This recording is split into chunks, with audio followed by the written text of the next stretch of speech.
operates in a highly competitive online travel market.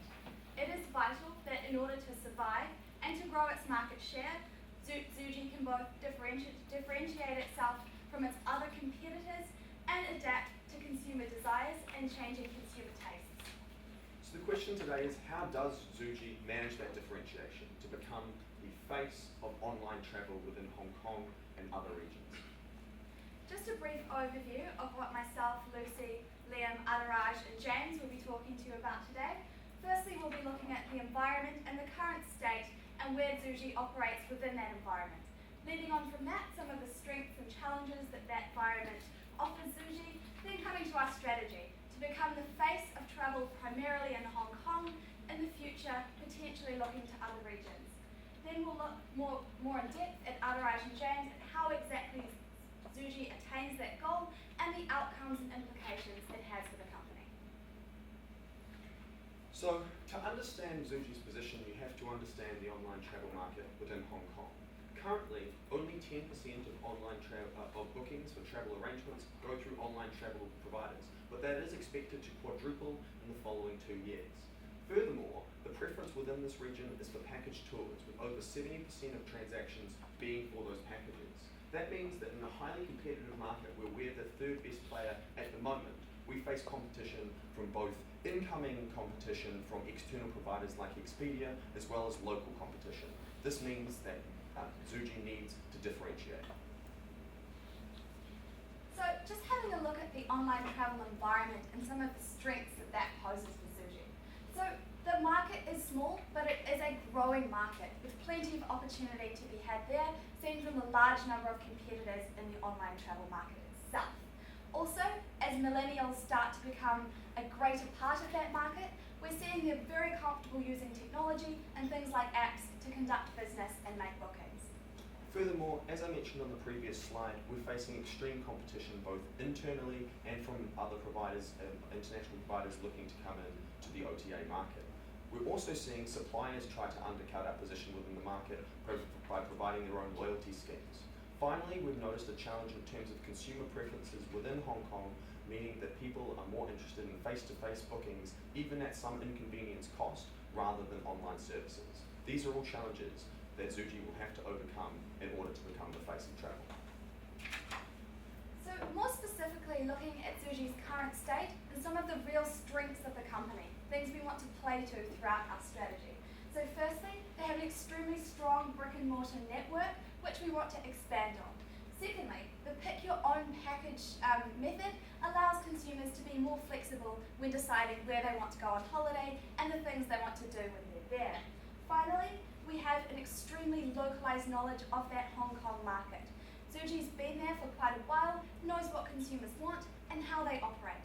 That's why we're choosing to operate primarily within this environment at the moment in order to consolidate their position there. However, in terms of a mobile presence, Zuji hasn't expanded adequately into that market and is not tapping that growing millennial trend that we signaled earlier. Furthermore, online, even though it has pivoted to social media to some extent, it's suffering from bad reviews due to a lack of flexibility. Finally, we've noticed that it does have a lack of strong differentiation in that online market and is not currently leveraging its physical infrastructure to the extent that could give it competitive advantage.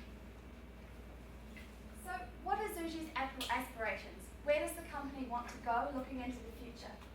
Zuji wants to become the face of Hong Kong travel. We're going to achieve that through a comprehensive, flexible online system, incorporating an app for mobile phones. So they want to grow the market share into the future. We're looking to grow that from approximately 2%, where it's sitting at the moment, to around 8.2% in the next 2 years.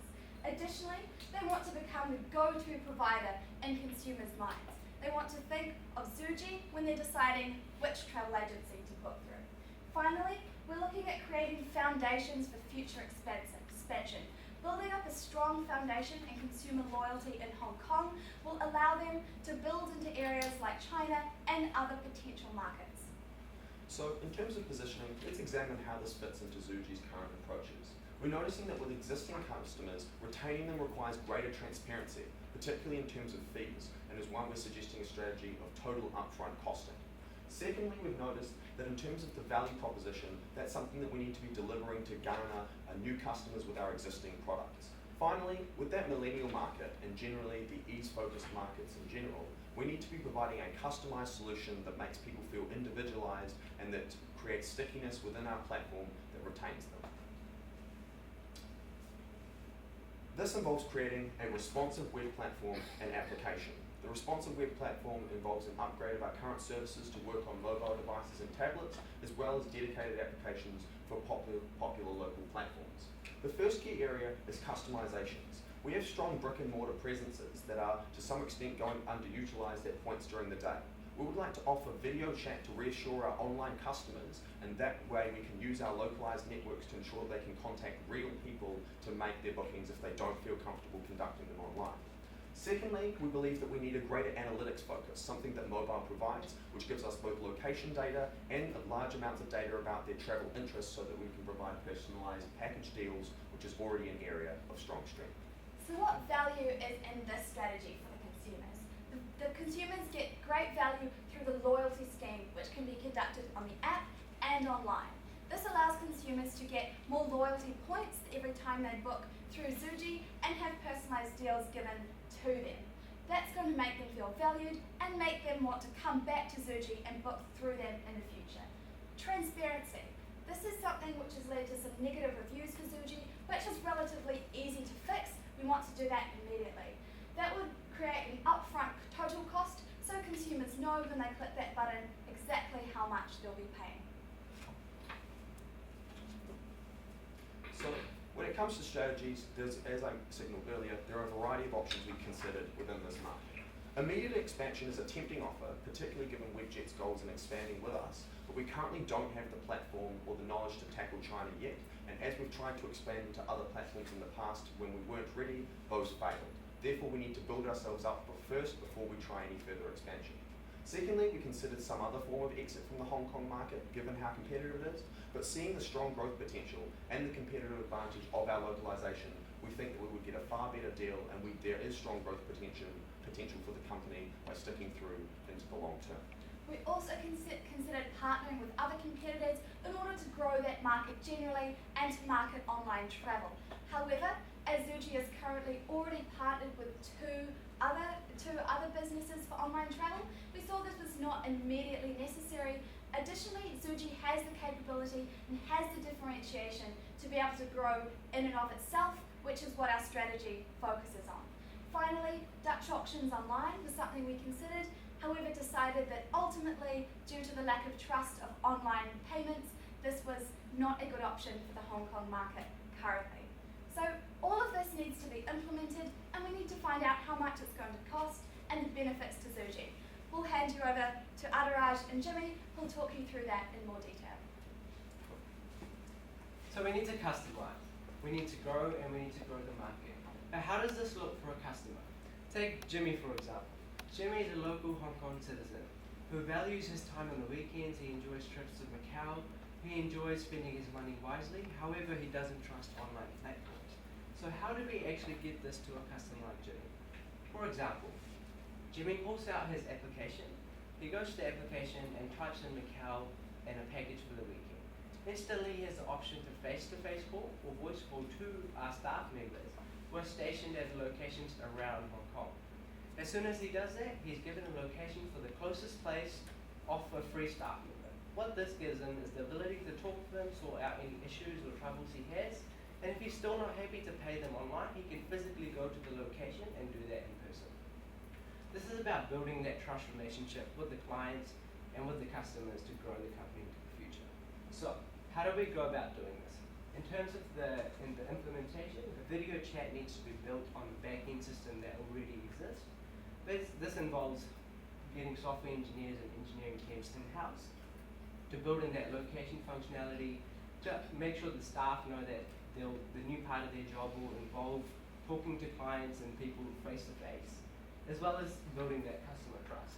So, in terms of the analytics, what this does is picks data from Facebook and social media and uses that data to generate the best deals possible. For example, if Jimmy's been on Facebook and he's been searching Macau quite frequently, he'll be given deals relating to Macau. Finally, the package deals. This is something that we've had a competitive advantage in, and we want to keep growing this by having this implemented into the app. So any user can choose which packages, drag and drop them, and select what the best thing is for them. Now, there is a few risks associated with the strategy. One key risk is overloading our sales and our brick and mortar team. The way around this is if the staff are overloaded, this is probably due to the increased demand, and in that situation we can hire out new staff and train them up in the future. Finally, users declining social media data. In the situation that Jimmy's not comfortable with the social media application being used for data analysis, we'll just use our existing web and application platform for it. Now, we've come up with some estimated costs for this. So we've looked at the costs from an angle of what resources we're going to need, how long we're going to need to engage them for. What we would do to make this happen is we would go to market, we would put an RFP out to see what tenders would get picked up, and the responsive web design and mobile application are going to come in at a relatively low cost. You've got the back-end infrastructure, and this is just going to be a user-led experience to optimize that experience there. Secondly, the video call plugin. So this is going to be a plugin that's just going to go into the current capability and will be a relatively low cost at just over $1 million. Finally, the analytics component. So this is going to be going to the likes of, say, IBM and using one of their offerings so that we can use the big data that we're collecting through your current platform and make the most out of that. The total cost of this part of the strategy is $2.225 million. Now, the second arm of the strategy is the loyalty scheme. How do we get these customers coming back, and how do we make them a part of our system and our functionality? So, in order to do this, we need a point-based system. What it does is it effectively creates a user account. So Jimmy will have his own account, and it will give him the ability to see how many points he has, what sort of deals he can get based on these points, and where he can go to collect the most value for his points. As well as this, we can use this to advertise for our hotels. For example, Hotel Gen wants to advertise. They've got a lot of rooms free in a short amount of space. So what we'll do is we'll bump up the points for that hotel, which means that the customers will be more inclined to go for that hotel than anywhere else. What this does is that ensures that those hotel rooms are getting booked out, we're getting the money from that, and the hotel will be paying for the extra points that they're providing to their customers. Effectively, instead of reducing the cost of that hotel, it's reducing the cost for the hotel. Finally, what this looks like. So $100 spent on a hotel could be 10 points, and 10 points will effectively $1. So our customers are getting good return on their money, and they'll keep coming back to us for that. Now, there is a risk associated with this, and the risk is that customers use this loyalty system less than expected. We believe that this may not be an issue just because the increased benefits we offer, and to mitigate that, we can continue making partnerships and making this deal sweeter for our customers. Now, we've created some provisions for further development to ensure the customer management system can handle this functionality. For just over $1 million is what we've anticipated this at, and the cost per sale for the loyalty scheme is 1% of the purchase price. In addition to that, Adaraj mentioned a hotel that was oversupplied and wanted to get rooms and offer more points. So this is going to be at the request of the hotels, and it's going to be at the cost of the hotels. So if the Hotel Gen wants that $100 room to be moved quickly, they're oversupplied, they would reduce their price to Zuji to $95, and we would offer that liability across the customer's asset as 50 points. Now, the final part of this strategy is the transparency. Currently, Zuji's been criticized for the transparency of their schemes. Customers a lot of the times are paying up to $150 for a booking which they only paid $50 for. This is what's causing those reviews to go down. So by ensuring that customers clearly know what they're going to be paying for and what the costs associated with those are, we ensure that the customers are happy and those reviews are happy. A few risks associated with this is that other people can see our pricing and they can try and undercut us. However, we believe the loyalty and the outreach we have with this loyalty scheme will ensure that that does not happen. Now, the total cost for the strategy comes in at $3.3 million. Zuji was recently acquired for a fantastic value of $25 million. To ensure that you capitalise on that value and get the most of it, we propose an additional $3.3 million investment. So there's a lot of things we plan on doing. What does this look like on a timeline? In the really short term, we need to put out that offer so people can put in and give them the cost of infrastructure that we're going to be doing, such as software and application platform. In the medium term, we need to be reconsidering and making sure the point structure works well for us and it fits in with the customers, as well as that the transparent structure. So within the next 2 to 3 weeks, we really want to be making sure that we're bringing that clarity and that transparency so our reviews start getting better. In the month to the year term, we want to be building that HTML and getting the website up and running to the infrastructure that the application will be. And in the long term, we want to be testing the application, making sure it's performing as we expect it to. So what is the size of the prize? What is the value add? Lucy identified earlier that the market in OTA is expected to grow from 10% to 40% in the next 2 years. Further to this, she proposed that we would take your market share from 2.1% up to 8.2% in the next 2 years also. What this translates to in sales value that's coming through the Zuji platform is taking it from the current $37.8 billion up to $590 billion in the next 2 years. This is an ambitious target, but we believe with the initiatives that we propose, this is very realistic. So where does this leave us at the end of the day? With Zuji, the face of travel.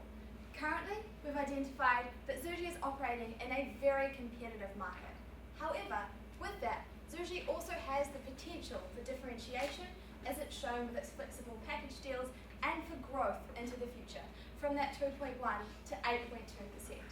So, the market generally requires the online market itself to grow. It requires capturing the millennial market, as those are going to be the future consumers. It also requires the need to differentiate with that higher competition and that face-to-face interaction which Hong Kong consumers directly desire. So that leaves us with building a responsive platform which can cater to all of these things, set Zuji up in a fantastic position looking into the future, and capture consumer loyalty. This leaves us with the face of travel.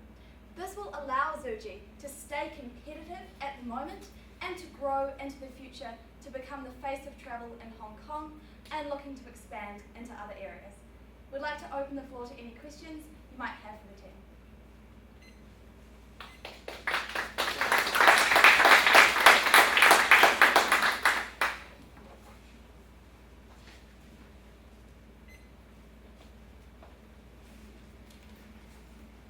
So probably a question from me then.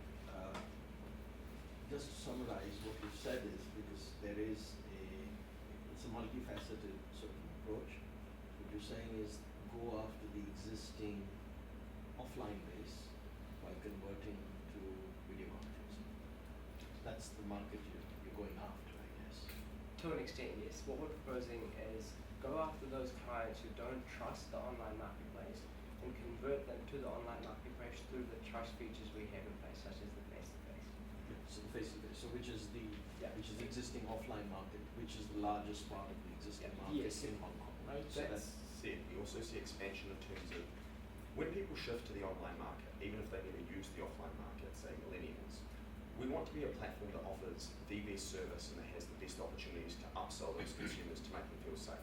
So with our video conferencing technology, even if they never go into a store, we think that that does give us a competitive advantage in that if you are a millennial looking for a holiday, you actually have someone that you can talk to immediately face to face without having to travel to that store. So we capture both markets, both expansion into new markets and ensuring that we convert our existing customers onto the online platform. So you convert people who are on the offline into the online. Yeah. Curious, that's a transition that's already sort of happening, and we're making that easier. We're facilitating that by making the process. You then want to go into the millennium market with an app. Yeah. You want to get in with loyalty points to compete with both the airlines as well as the hotels which are directly offering this. Correct. I'm just trying to understand. So you've got all of these multiple strategies. Yeah. Which one do you think is going to be, from Zuji's perspective, the most relevant, given where they want to go to become the Google of travel? Well, first and foremost, you've identified you really want to appeal to the millennial travellers. To do that, the application and the responsive web design is going to be first and foremost, and that's what's really driving the rest of the strategy. So that would be the most important thing for Zuji at this stage. would like to emphasise, as Jimmy just said, that although we have multiple limbs to our strategy, it all is quite comprehensive and ties in together. So that comprehensive, responsive web design will tie in with that video calling, will tie in with the loyalty points, will tie in with transparency to overall give consumers a really good experience when they're going through that online platform. So those are all elements to the same pie.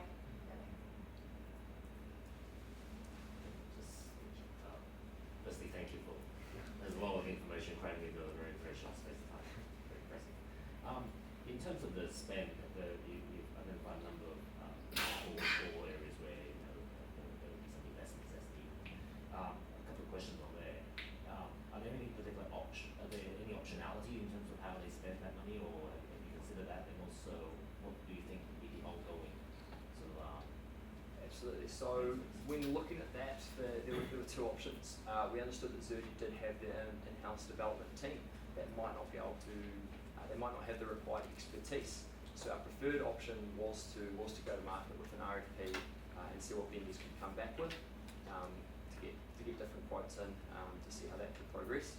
The assumptions on costs were based on, for give an example, the responsive web design was looking at, say, if we got 7 developers in there for the 6-month period that was in the timeline with a project manager and a solution architect with a part-time senior overseer on that, and it would be calculated based on their anticipated, what we expected that they would need to be required to be remunerated as a contractor over that 6-month period.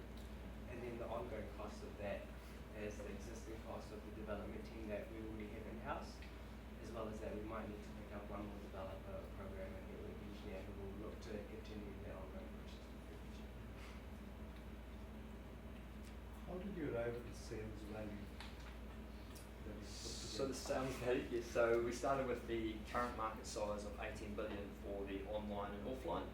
Zuji stated in the first paragraph that they had a 10% of their revenue came from the OTA, and they had a 2.1 market share, so that's where we derived the first figure from, and then we just extrapolated that out with the assumptions that we made about the market share growth that we would get. And the 8.2% market share. So the 8.2% market share came from, that's our minimum growth target, because if the market is growing 40%, we wanted to be keeping a growth. So it's not 8.4 because as you grow the OTA market, some percentage of that is coming out of the offline market. So we created calculations based on the size of the offline and online market, factored in the amount of cannibalization that will be involved in terms of transitioning our customers, and our minimum target is 8.2% to keep pace with that growth.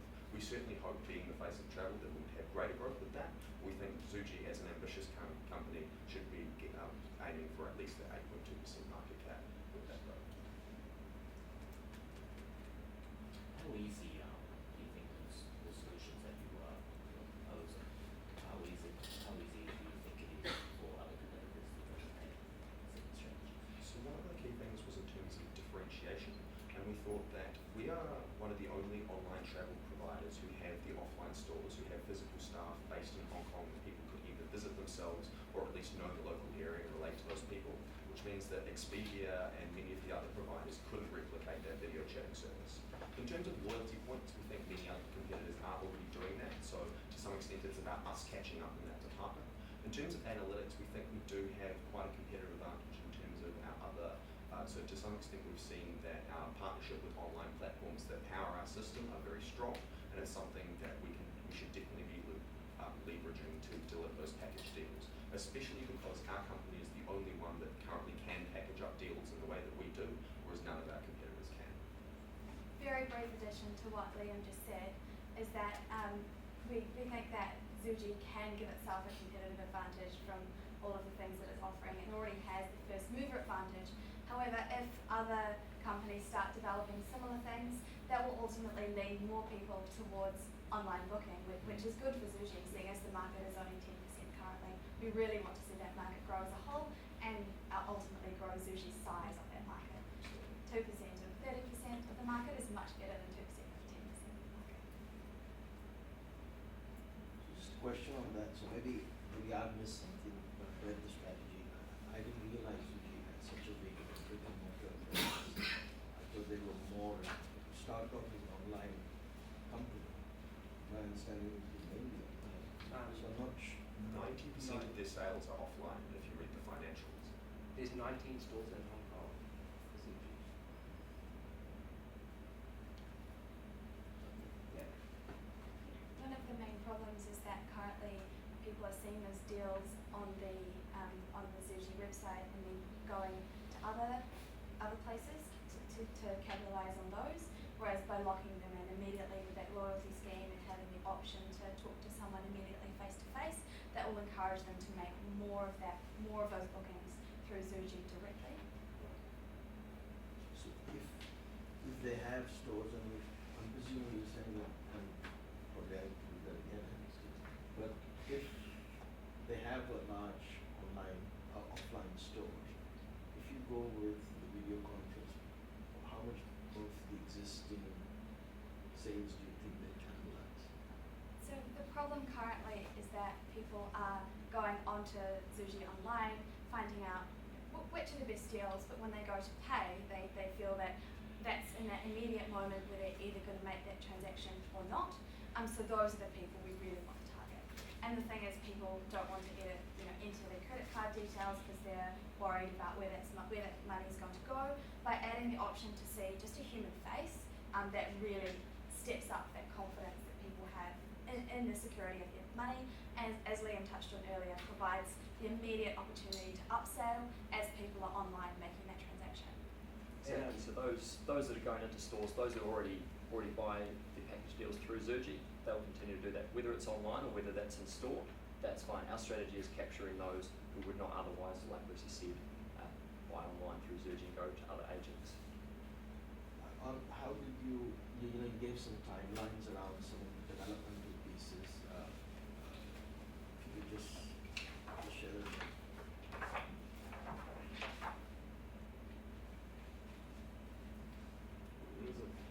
Yeah. There you go. So,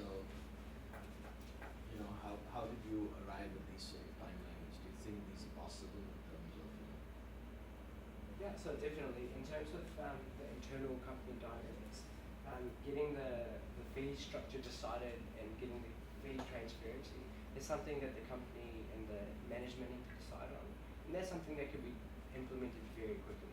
So instead of the cost going right at the end in like a tiny small case, it's just making it bigger and making it clear for those customers to see.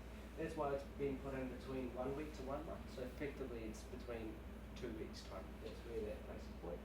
In terms of the point structure, so the value of the loyalty points, that's just deciding what the point structure is. The $100 to 10 points is just an indicative of what we propose that could be done. However, the management will need to sit down and decide what the actual loyalty point structure is. So that's what that refers to. In terms of having the point structure implemented, in the back end of the system, that implementation can be put in within a month and a half, as it's just about sorting out how it's going to go in all those different systems that the company performs. The RFP, so putting the offer out to other companies that develop software and that support the back end, that's an example of just putting the offer out. So in the period from that 1 week to a month and a bit, this is when we receive all the offers of tenders and all the bids that the different companies will place. Having accounted for that, we've got from 1 month to 1 year to decide who to go with and for the app to be developed. So this is what the costs we can. Despite there having been an online presence for a while now, it seems to me that the market share of online has been stubborn at about the 10% level. Why do you think that it's better to pursue an online strategy versus building on an offline strategy that seems to be 90% of the market? Well, it has been slow to gain momentum. The analysts are forecasting that it has in fact regained that momentum, and the 40% growth in 2 years certainly caught our attention and should have Zuji's attention as well. But that is fast developing, and we need to get on that quickly and make sure that we're catering to all market participants in that area with responsive designs, with people with smartphones. One of the key drivers of that area as well is the demographic shift. We're seeing millennials become people who have their own credit cards now. They're old enough to do that. They're becoming, it's the biggest spenders of discretionary spending within Hong Kong, if not the world. And so it's really important that we're a company not just focusing on doing what we've always done and being somewhat okay at it, but rather looking for that future market and capturing it early with the strengths that we've already developed in terms of video chat and having people to talk to with our localized knowledge. I see that in terms of the solutions you put forward, you talk about a little bit about their package deals and so on. Have you given any thought in terms of their so-called packages? Is there room to develop that further, or where are they at the moment? Well, they're currently doing very well in that. Like 70% of the revenue comes from package deals, and it's got the competitive advantage in that they can essentially unbundle the products and let the customers select their own package and bundle that up. And that's a competitive advantage that is working really well for Zuji. And something that we propose to continue, that Zuji continues doing forward. And we don't have anything at this point to build onto that. I think that's just a matter of BAU or continuation of that. But for consumers to access that competitive advantage, particularly new consumers who are potentially mobile first and don't use their desktop very much, we want those package deals to be available on mobile, which they currently aren't. So this is about enabling consumers to access our already fantastic product, which heading to the future will become less and less available if we do pivot to mobile. Briefly touching on that, currently there are package deals which are flexible, but not package deals which offer and cater to each individual consumer, and our analytics will allow consumers to have package deals which are being bundled, specifically using data showing their own preferences. So question, all of your strategies, what it's doing is it's going and competing against people who are strong in their own space. So you've got the guys who are on the offline, you've got the guys who are on the mobile, you've got the guys who are on the online, basically competing against them. So it's more competition, fairly competitive. There's no increase in competition, rather we're just levering our strengths in both markets. So the weakness of all of those competitors are that they are stuck in one market segment or another, which is why we notice the fact that we do have people on the ground and that we can do video conferencing allows us to compete against both, because we are currently competing against both, and that is one of the few things that allows us to differentiate ourselves. Expedia, for example, is not strong at all in terms of convincing Hong Kong consumers that they want to partner with their credit card details, and that's a massive weakness they have. So you need some ability to do that. Similarly, brick and mortar stores are going to decline in the upcoming years in terms of online travel becoming a more competitive, cost-effective and easy solution. So we have to push outwards both ways to tackle both, and we have to leverage skills in both markets in order to find any competitive advantage against, as you said, that very extreme competition. Judges and team, sorry to cut you short, the time is up, and you'll now take a short 5-minute break and resume for the second presentation. Thank you. Thank you.